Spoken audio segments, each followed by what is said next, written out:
Shalom, shalom.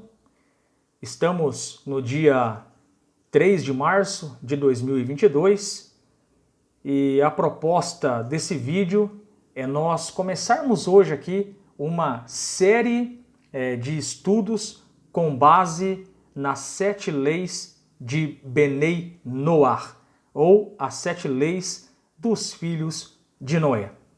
E eu começo esse estudo com uma pergunta. Você já ouviu falar das 7 leis de Benei Noach? Você já ouviu falar das 7 leis dos filhos de Noé? E para responder essa pergunta, nós vamos ter que entender o propósito da criação. Qual foi o propósito da criação? Por que o Eterno criou o mundo? Você já parou para pensar por que Deus, o Todo-Poderoso, Soberano, o Rei dos Reis, por que Ele, Deus, Ele cria o mundo? Qual o propósito de Hashem ter criado o mundo? Para respondermos essa pergunta, nós vamos precisar fazer uma consulta no livro de Bereshit, no livro de Gênesis. E quando nós abrimos o livro de Gênesis, capítulo 1, capítulo 2, nós vamos perceber ali que o Eterno, ele cria todas as coisas. Nos diz a Torá que Hashem, ele cria o mundo em 6 dias. E no 7º dia, o Eterno descansa e santifica o 7º dia.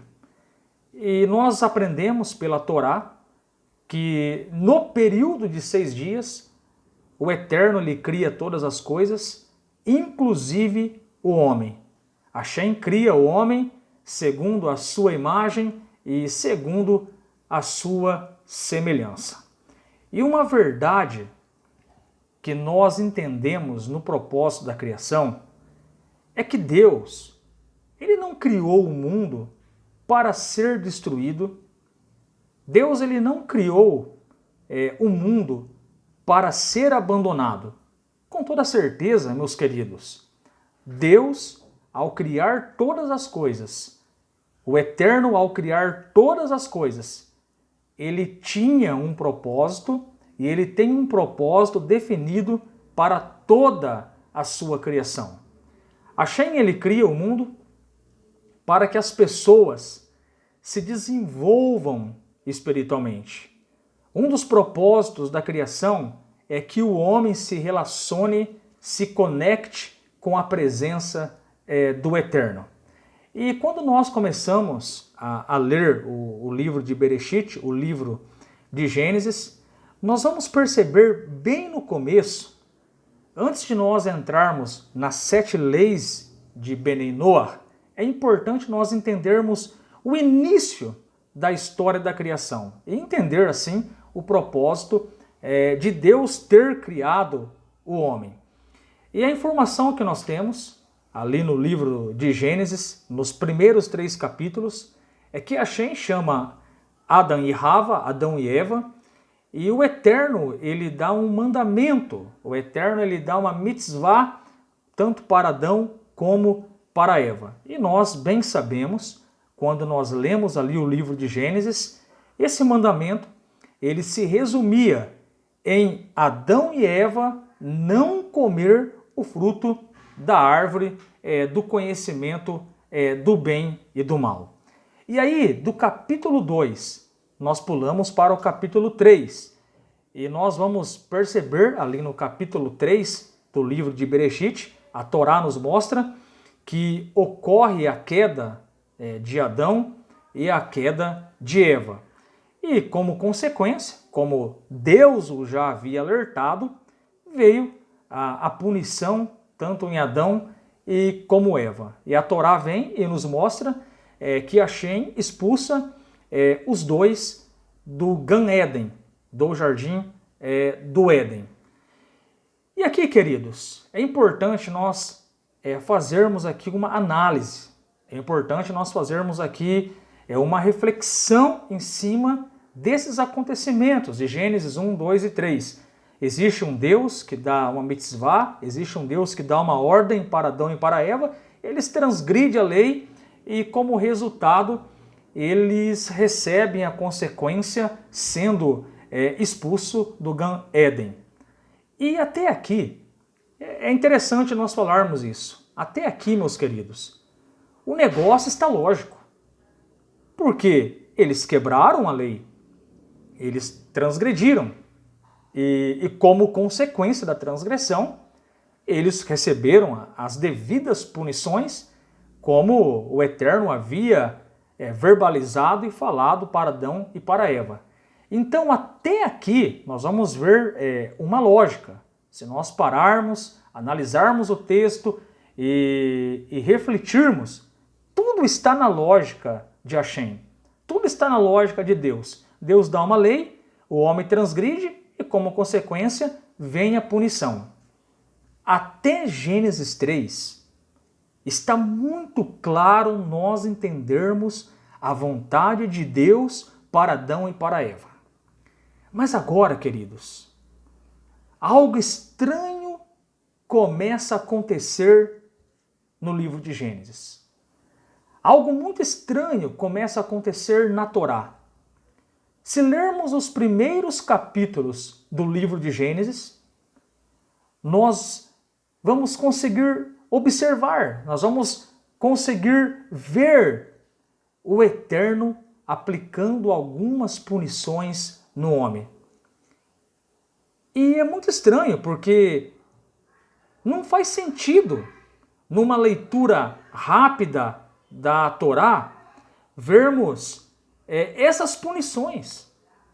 Mas quando nós lemos ali, queridos, os primeiros capítulos do livro de Gênesis, depois da queda, nós vamos ver Deus punindo os homens. Por exemplo, nós vamos perceber ali que quando Caim e Abel, eles vão até Hashem oferecer ali um sacrifício, e a Torá nos informa que Hashem recebe o sacrifício, a oferta, a oferenda de Abel e rejeita a oferenda de Caim.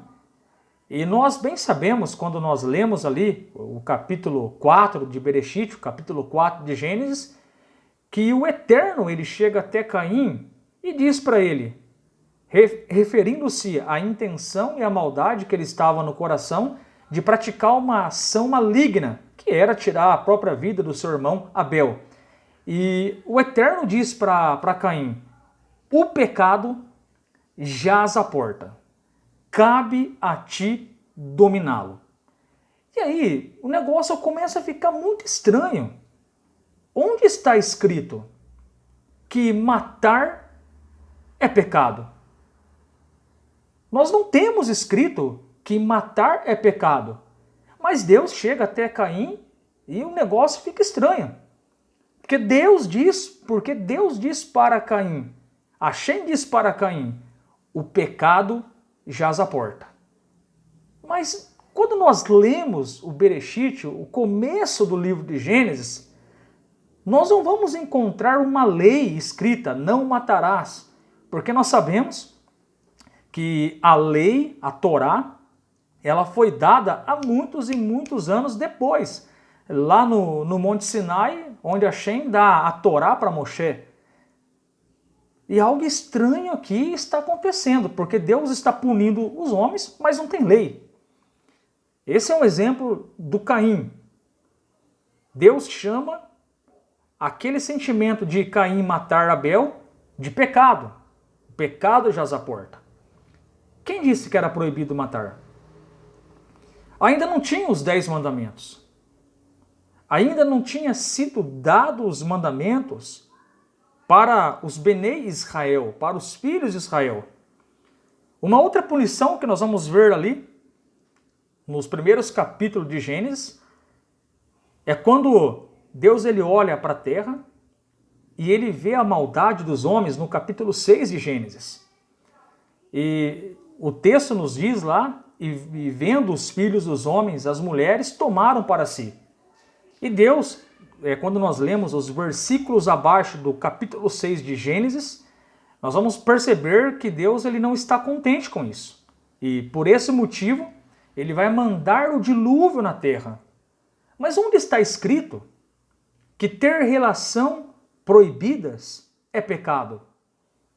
Nós não temos escrito no começo do livro de Gênesis que praticar o adultério ou praticar relação sexual ilícita é pecado. Mas nós percebemos ali de modo implícito que Hashem vai punir o mundo naquela época por várias maldades. E claro, uma das maldades ali é a relação sexual proibida. Então, com isso, dá a entender que Hashem, que o Eterno, ele vai destruir o mundo por esses pecados. Mas por que eu disse que é algo estranho? Onde está escrito que adulterar, que roubar, que praticar a idolatria é pecado? Sendo que a Torá foi dada muitos anos depois. Onde está escrito que ter relação ilícitas é uma transgressão? Então algo muito estranho começa a acontecer nos primeiros capítulos do livro de Gênesis. Na ocasião, nós percebemos que Hashem, ele pune o mundo da geração de Noé. Isso está bem claro para nós.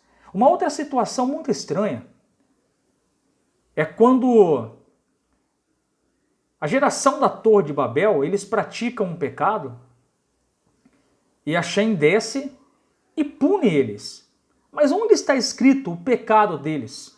Sendo que a lei foi dada somente no Monte Sinai. Nós vamos perceber uma outra punição muito estranha, aplicado lá no capítulo 18 e 19 de Gênesis, onde Sodoma e Gomorra está praticando atos que desagradam a Deus, e a informação que nós temos pela Torá é que o clamor, a maldade daquele povo chegou até o trono do Eterno. E a Torá nos informa que Hashem puniu aquele povo, que Deus puniu aquele povo.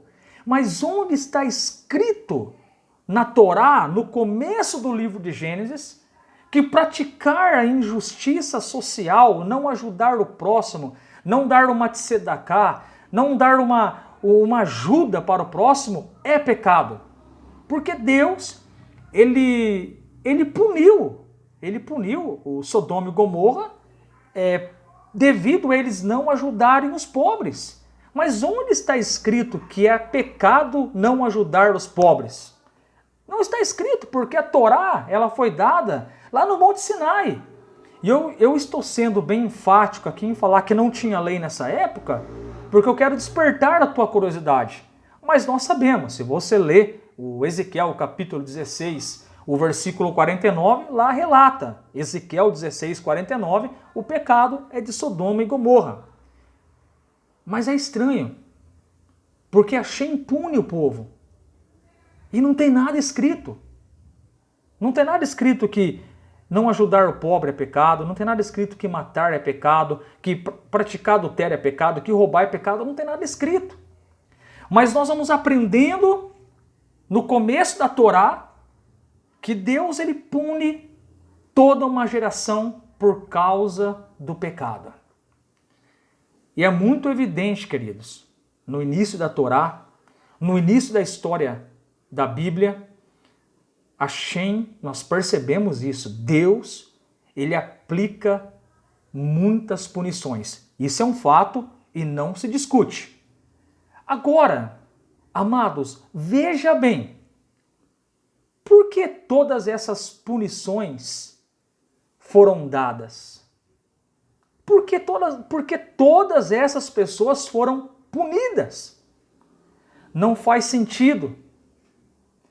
Em nenhum lugar está escrito o crime deles. E outra coisa, a Torá foi entregue só no Sinai, muitos e muitos anos depois. Como vamos explicar essas punições, se não a lei? Nós estamos nesse estudo aqui e nós vamos tirar pérolas daqui. Como vamos explicar essas punições se não tinha lei? Até porque Deus é um juiz. E um juiz, ele julga com a lei. Então, como nós explicamos isso? Com base no que Deus julgou o mundo daquela época? Onde estava escrito os pecados de toda aquela geração? Nós terminamos aqui a primeira parte do nosso estudo, uma pequena introdução das 7 leis de Ben-Noa. Eu sei que ficou uma pergunta na sua cabeça. Como que Deus puniu várias pessoas, sendo que não tinha lei ainda? Eu vou trazer para você a resposta no próximo vídeo. Que o Eterno te abençoe. E a minha recomendação, você que vai participar desse estudo, leia Gênesis capítulo 1 até o capítulo de número 9. Que Deus te abençoe, que o Eterno te abençoe. E eu deixo aqui as palavras do profeta Oséias, capítulo 6, versículo 3. Conheçamos e prossigamos em conhecer o Eterno, o nosso Deus. Próxima aula, eu vou trazer para você da onde saíram as leis. Porque uma coisa eu digo, Deus, ele é um reto juiz. E jamais ele iria punir o mundo se não tivesse lei. E eu vou mostrar para vocês, na próxima aula, que as 7 leis que Deus deu para Adão e Eva já estava em vigor. Se você tem interesse pelo conhecimento da Torá, se você é uma pessoa que ama a palavra de Deus e quer estar muito conectado com Deus, nos ajude compartilhando esse vídeo ou curtindo esse vídeo para fazer com que esse vídeo, essa luz, alcance mais pessoas. Próximo vídeo, continuemos o nosso estudo das 7 leis de Ben-Noa. Shalom, shalom.